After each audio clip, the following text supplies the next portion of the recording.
All right, everyone, how you doing? Welcome to AFC Game by Game. I've just got in from tonight from the Emirates, a 3-2 defeat at home to Olympiacos. An absolutely dismal, devastating result against what you could regard as one of the worst sides actually in the Champions League in Europe this season. So obviously a dismal result for Arsenal, bitterly disappointing, rather sour atmosphere at the Emirates tonight, and overall leaving the game with a rather perplexed feeling. Like, why is this happening? Why is this happening at Arsenal? We've just had a 5-2 win against Leicester, and now we're losing 3-2 at home to Olympiacos. It was a game that going into couldn't afford to lose. We'd already had the 2-1 win away from home.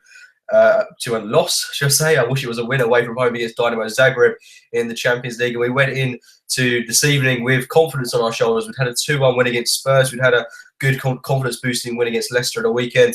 And we went into this game with everything to play for. We had to get a win tonight if we were to not just rival Bayern Munich for that top spot, but if we were to solidify it really and boost our challenge to actually get out of the group stage, which now just looks in so much jeopardy now. We are in a real sticky situation. And unfortunately, we haven't been able to do that tonight. I can't quite get my head around why we haven't been able to achieve it. We looked brilliant at the weekend. We looked absolutely astounding. We looked like a really good team. And tonight, that's just all gone out the window. Aside from a good 10-minute spell at the start of the game, we were absolutely diabolical. And words elude me. They really, really do. The fact I can't remember a time that we've ever started a Champions League campaign so poorly, and the fact that we've come up against two of the worst sides in the competition itself. With all respect to Olympiacos and Zagreb, they totally earned their victories against us. The fact that we've come up against teams like that and they're outdoing us. Zagreb hadn't won a Champions League game for 16 years. Arsenal come along and surprise, surprise, they've got a win at home. Olympiacos had never won in England before. Arsenal come along. They've beaten them and they've won in England. And, you know, why is it always us that's in the centre of this? I tell you, Arsenal are the most difficult club to support. I mean, whether you're supporting a relegation-bound Accrington Stanley or whatever, the expectation barrier at Arsenal is so high, and yet as fans, we receive such little output from the club. I mean, rotating goalkeepers tonight. David Ospina coming in for Petr Cech. Just why? It's just needless. It's just totally needless. And in a game where there's so much at stake, in a game where you had to prove a point, if you wanted to rectify what happened in Zagreb and take this one a little bit more seriously, you play your first choice keeper. There is just no excuse for not playing your first choice keeper. I'm all for David Ospina playing cup games. I'm all for him playing the FA Cup, the League Cup in games against like Spurs. But this is the Champions League. A League of Champions. Is David Ospina really who we want going out there representing us in a game so pivotal? And I've got nothing against David Ospina. I think he's a class keeper, but we've got someone better, someone more elite than David Ospina. And the fact that he's not starting, that we've got a world-class keeper on the bench, just arrogance. It's pure arrogance, in my opinion. And it's astonishing. We had no reason to play Ospina tonight, and it cost us in the end because of the error that he made. It's inexcusable from Wenger more than it is Ospina. I'm not going to hold Ospina entirely responsible. He could have done better. Czech would have caught that, but it's just bewildering. It's absolutely bewildering. Getting into the game itself, like I say, we had a good 10-minute spell at the start of the game. For Walcott had a good chance on goal. Chamberlain certainly had a good chance on goal. And we could have been 1-0 up in the opening 10 minutes or so. Unfortunately, we didn't take our chances. We weren't all that convincing with our style of play. But, I mean, it looked like it was all Arsenal. We were playing some comfortable football. We were the ones controlling the tempo of the game. But we couldn't get that crucial breakthrough that we so desperately needed. And just like the Monaco game, towards the later stages of that second half, with about 20 minutes to go, you know, the game's kind of closed. The half is closing down. You just thinking, come on, let's get a goal before half time. We're not playing our best football, but let's just get a goal to silence the Olympiacos crowd. And hopefully we can go into that second half with a bit more confidence and get a couple of goals.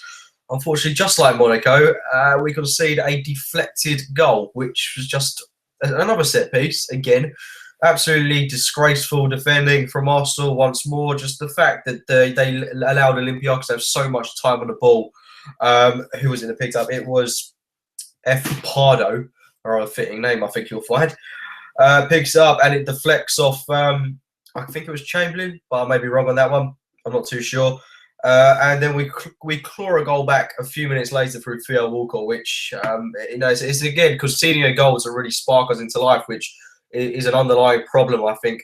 Walcott, that's one positive we can take from tonight. Got a goal and a beautiful assist, by the way. But for the goal that we scored in the first half, I can't ever feel that the Olympiacos keeper should have done better. But Walcott, took the chance when it came to him. 1-1, levelled things up, and you'd think let's just see it to half time. At 1-1, we've got a bit more confidence now. We've got a goal behind us going to that second half, and let's wrap this off and get the win. But of course, things don't go our way as always. And David Ospina, of course, the man to be called upon, who comes in for Petr Cech and just fumbles the ball into his own net. I can't believe quite how he managed to do it. He seemed to pick up the ball and then put it into his own net, sort of. And then he looks around as if, me?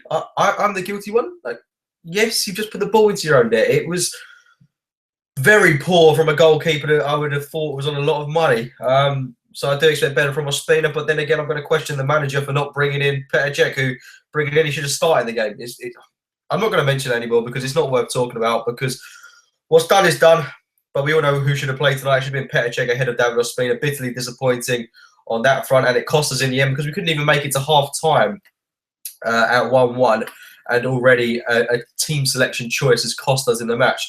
So, yeah, 2-1 down at half-time, and you're just thinking, how have we got ourselves into this situation? Why does it feel so much like typical Arsenal, so much like what happened last season against the likes of Monaco?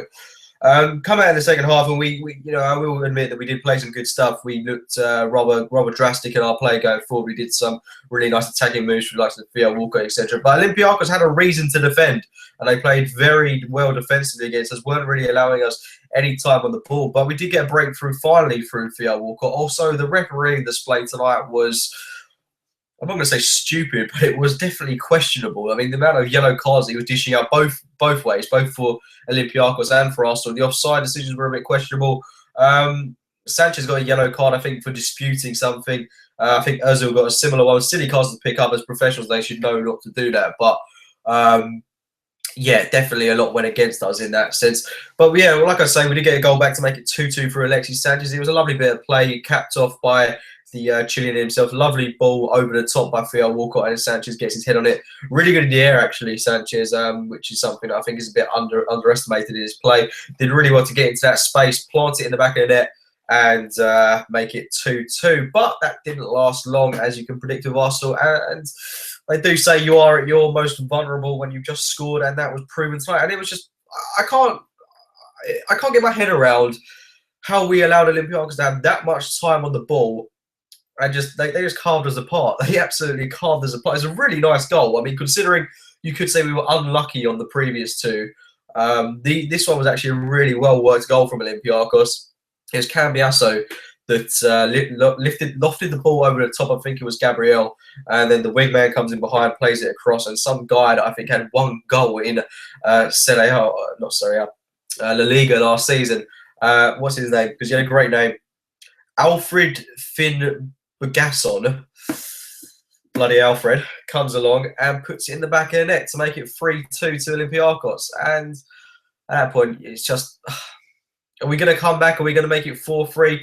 In my heart of hearts, I kind of knew that we weren't gonna. And you get the sense of Arsenal that when Aaron Ramsey comes on and we're taking off Francis Coquelin, that's kind of curtains for us. You know, when you're taking off your DM and you're replacing him with someone like Ramsey, then that's when, you know, that's when I kind of give up on the game itself. But yeah, unfortunately, a 3-2 loss leaves us with 0 points in the group. We're behind Olympiacos. We're behind Dynamo Zagreb, and of course we're significantly behind Bayern Munich, who are going to tear us a new one when we go to play. And if we play anything like we did tonight, they are going to absolutely demolish us. And I'm very worried about that game against Bayern, especially the away fixture, because they will destroy us. The talent they've got, they had a 5-0 win or something against a team that we lost 2-1 to. It's not going to be a pretty sight, I think. May as well forfeit that whilst we can. But, you know, crazier things have happened. We could get something against Bayern, but realistically, I'm going into those games expecting nothing. I'm expecting absolutely nothing from those games against Bayern. Anything else would be a bonus, in my opinion. And, yeah, like I say, not really a great deal to look forward to as an Arsenal fan at the moment. I do sincerely hope that we're able to turn it around at the weekend against Manchester United, but I wanted us to do something in Europe this season, and that just looks like it's in a right palaver at the moment because we've botched it up for ourselves. I was really sincerely hoping that we could go somewhere, do things, and we've got 12 points left available to us, which you think could be enough to see us through the group, but 6 of those points are against Bayern, who, like I say, I expect us to get nothing from, absolutely nothing from. So realistically, we've got 6 points to play for. Dynamo Zagreb will not be easy. Olympiacos away from home will definitely not be easy. These aren't games we can take for granted because we could end up with just 4 points. We could end up with no points still out of this whole group stage if we play anything like we did in the past couple of games in the Champions League, and that would just really be the tip of the iceberg. It really would be. But yeah, I mean, we're relying on other clubs like Zagreb and Olympiacos to botch themselves up now. So hopefully they will do that.